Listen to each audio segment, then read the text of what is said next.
So we're going to start a coil pot. And I'm just going to take a little piece of clay off of here.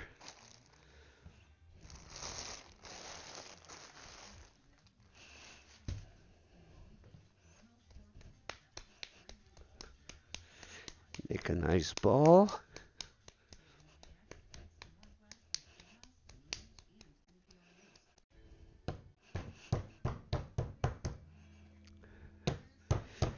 Flatten that out. I want this to be similar to the thickness that my coils are, because this is going to be the base, the foundation. Now, some people will say, well, why don't you just make that out of coils? Got your coils, just start winding a coil like this and make your base that way. People do that, but in my experience, especially with beginning students, probably 80% of those pieces will crack at the bottom.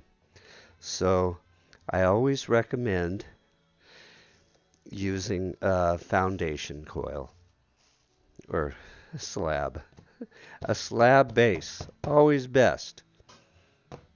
Now you can use rolling pin, roll that out, make sure you have accurate thickness. I'm not all that concerned.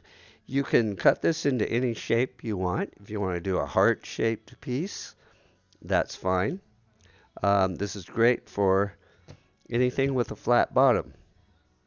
If you want a rounded bottom, then use the punny, which I've showed you in the past.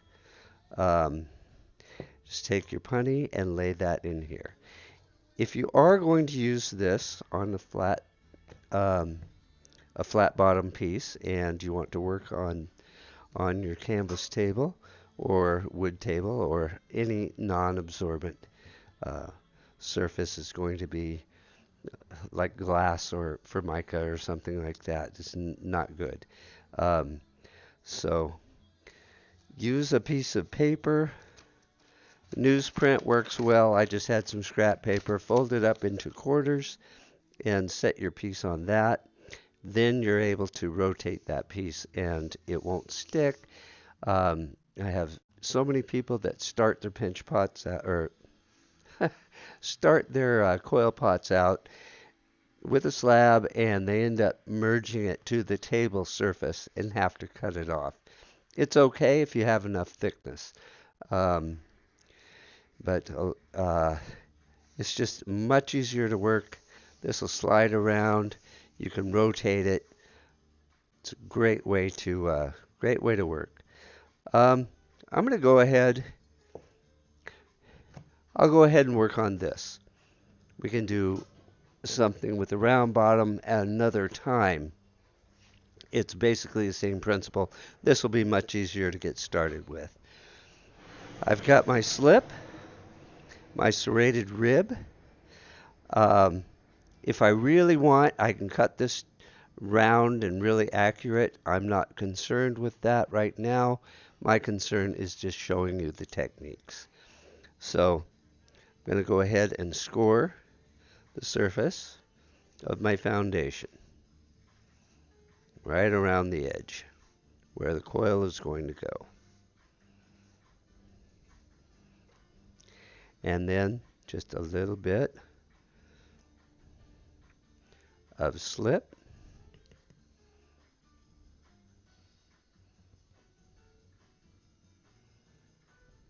Don't get carried away with your slip. If you overdo it, you've learned this already, just go ahead and scratch through again with your knife. Now I've got this coil here that I've started playing with already. I've got some thin spots on it now, so we'll get this stuff out of the way since we have a relatively small working surface. And I'm going to thicken up the end where I got it pretty thin. Before you start with your coils, check out the ends. It's very important because you're going to sometimes, most of the time, it's going to create a little bit of a funnel because you're rolling the surface of the clay out to the outside. So you can end up with a little hollowness there. I always pull those off. You can pull them off, cut them off, whatever. Um, keep this for later use and keep it damp. We'll go ahead and just score this first coil. And that should be the only coil that we're going to do any scoring with. I like that kind of tapered edge. And then I'm just going to lay the coil on here.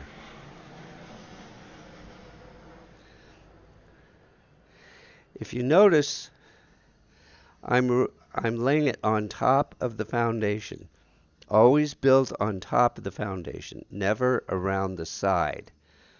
If you're building around the side, potential of that coming apart during the firing is much greater. When I get to this point, this is tapered, and I'm just going to go right up over the top with my coil. But before I do that, I want a longer coil, more coils wrapped around. I don't want to do one coil per layer. So I'm just going to pull this out to the side at first, and then just kind of compress this. And I'll get my next coil out.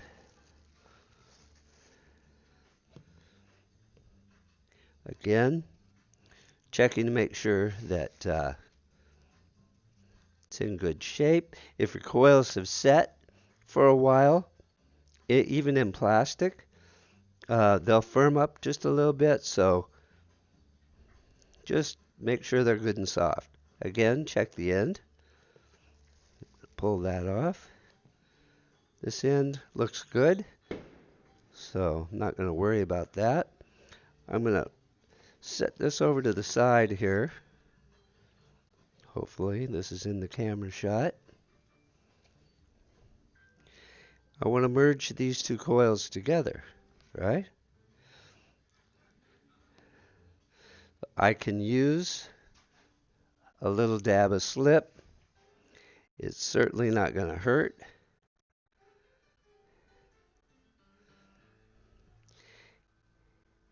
Press that together.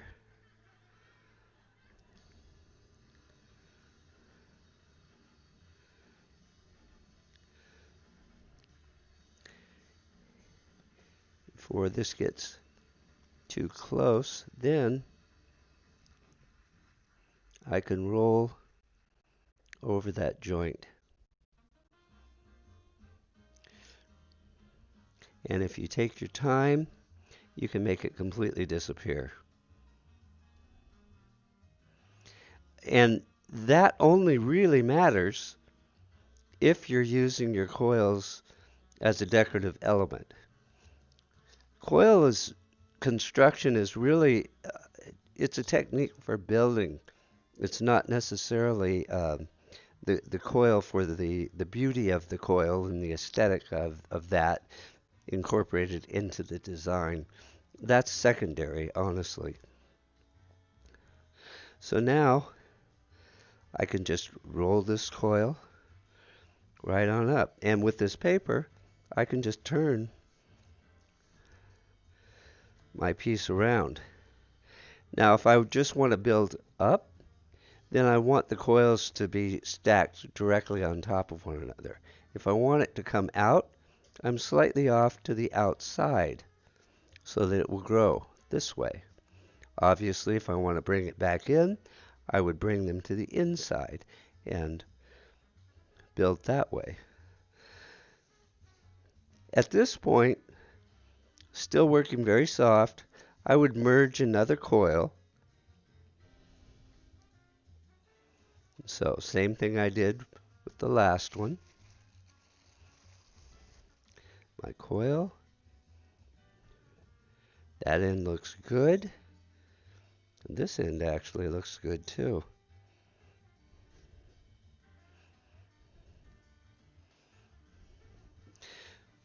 So this time, rather than stacking them up like this, wet my knife.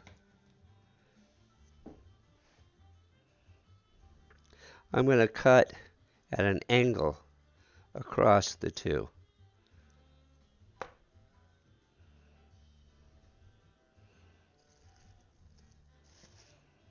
I'll put a little dab of slip on there. Actually, one side is probably plenty.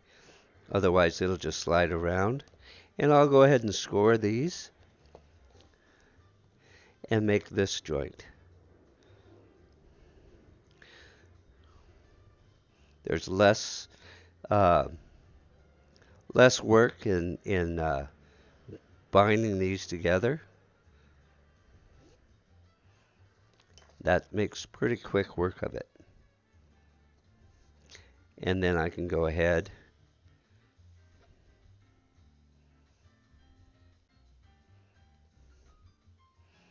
and wrap my piece up.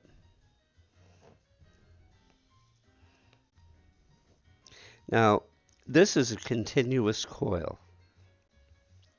I can do random coils.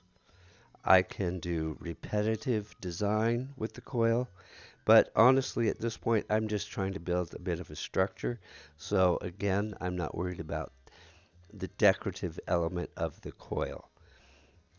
Mostly concerned with structural integrity.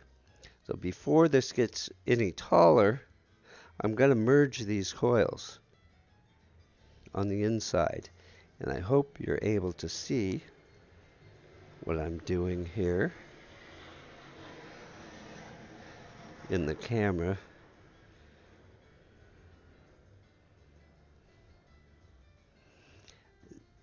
If I want to maintain that integrity of the coil design on the outside, I really only have to merge the interior coil.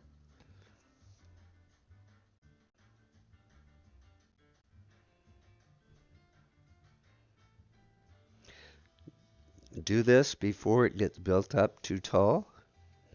You can start to see what I'm doing here.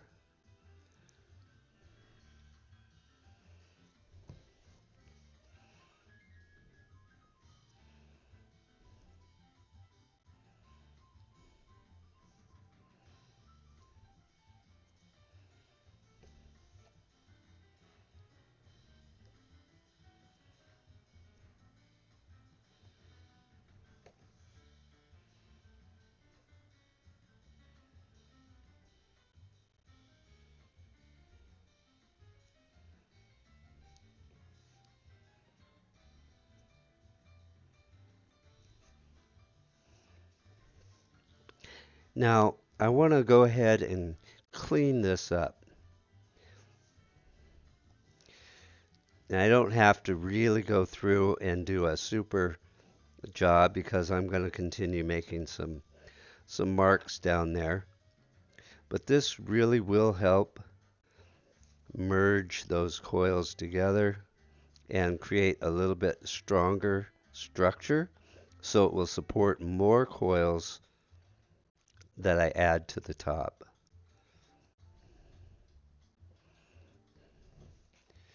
And while this is large enough that once I get up here I can still get in there and do some cleaning, I'll take care of that. If this was going to be a much smaller piece, I would definitely clean all of this up as best I could before I started to perhaps close it off and was not able to work at the interior. So, continuous coil. Now, I've got just a couple more coils to work with, two or three. I've got a few. So I'll just show you a couple of other things that you could possibly do if you are interested in maintaining the coil um, as a decorative element for your piece. Try to make sure you don't pick up little crumbs like that. I'm working slowly, so things are drying out on me. Um, for a random coil piece, I would wouldn't necessarily have to merge that coil. What I can do is maybe make sure that people realize that is a place that I stopped the coil. So I can maybe just put a little bead in there, maybe a little bigger. Um, Now with this coil, maybe I'll taper this end a little bit and then start winding that.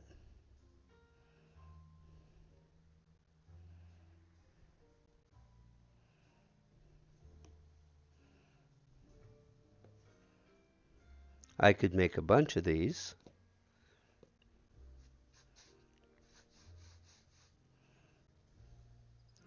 Won't make a bunch right now, but I could go around um, completely.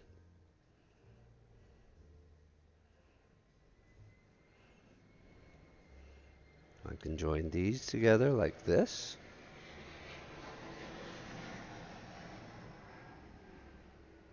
Join it here. Do this or this. When you have gaps,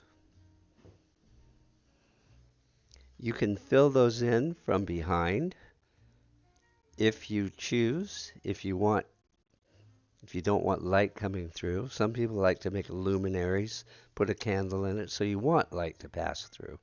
Um, but if you're putting, if it's a vase and you want to put flowers in it and keep your flowers alive, you want to be able to put water in there. So you're going to fill those in from the back, and it won't disturb the structural or the visual integrity of the coils. Put that in there and go that way. So I can build all the way up and around like that. You're going to merge all of these as well. If your clay is too firm, rehydrate your coils.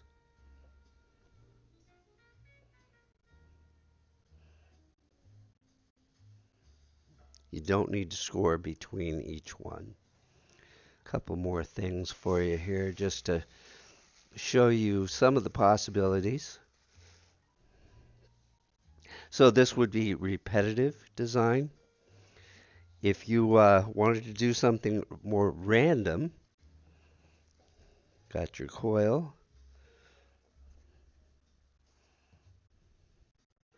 the end off of that guy. That one looks okay. That's kind of a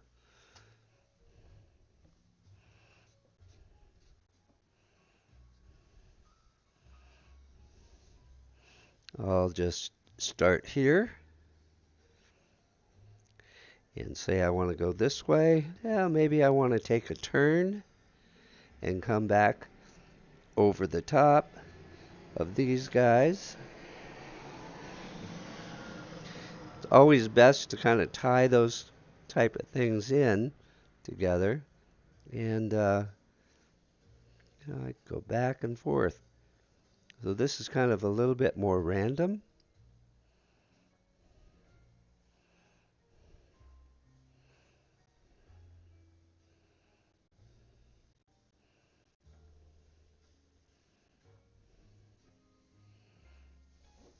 Getting getting the idea here.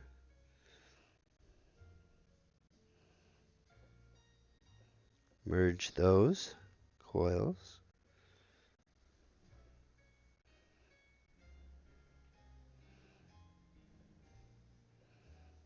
Okay, it's not pretty in here. but that's okay. It will be.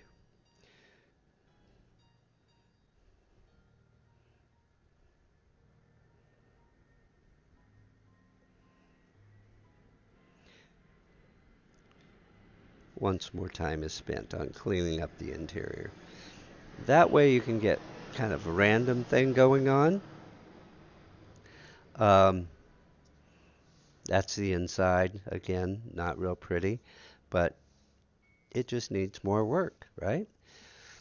Okay, I've got two more coils here, and I'll show you kind of a fun little thing you can do.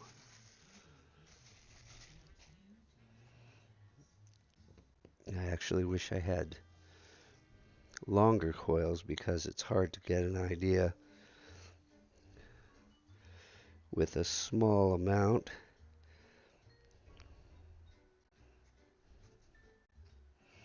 Now, now I can make these maybe just a little bit thinner.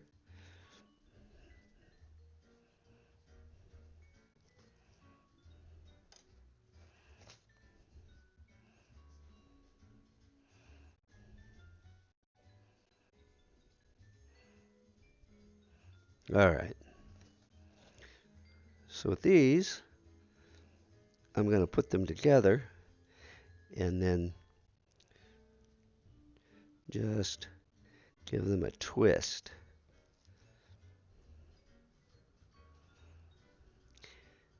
As long as your coils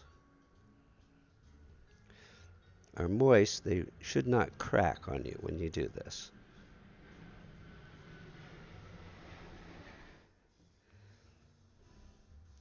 Let's see. And I'll plug in right here. But the really interesting thing about working with these is that when you start to bring them up,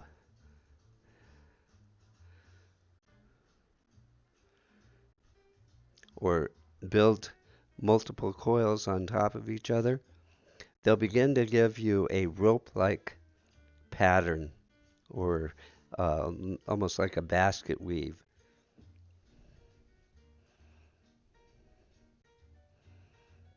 So this is a real fun way to work. And if your coils are thicker, you'll build faster. They'll support one another.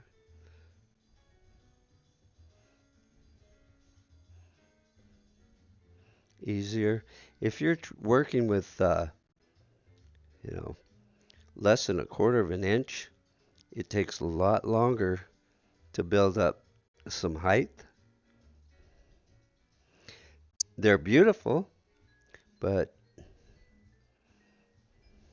much more difficult to work with. So keep your coils in that half-inch range, thickness-wise, and I think you'll be a happier potter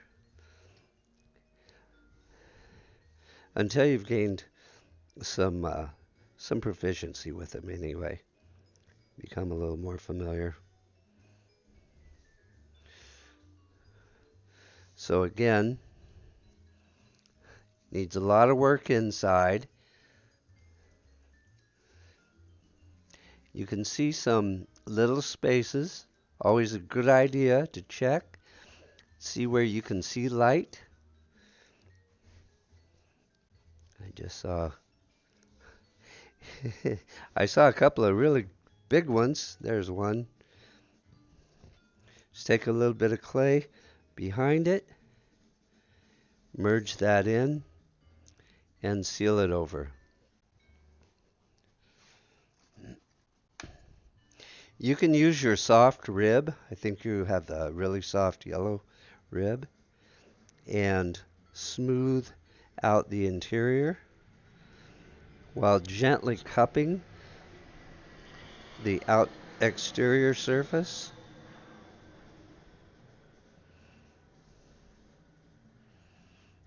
This will help compress the clay and give you some form.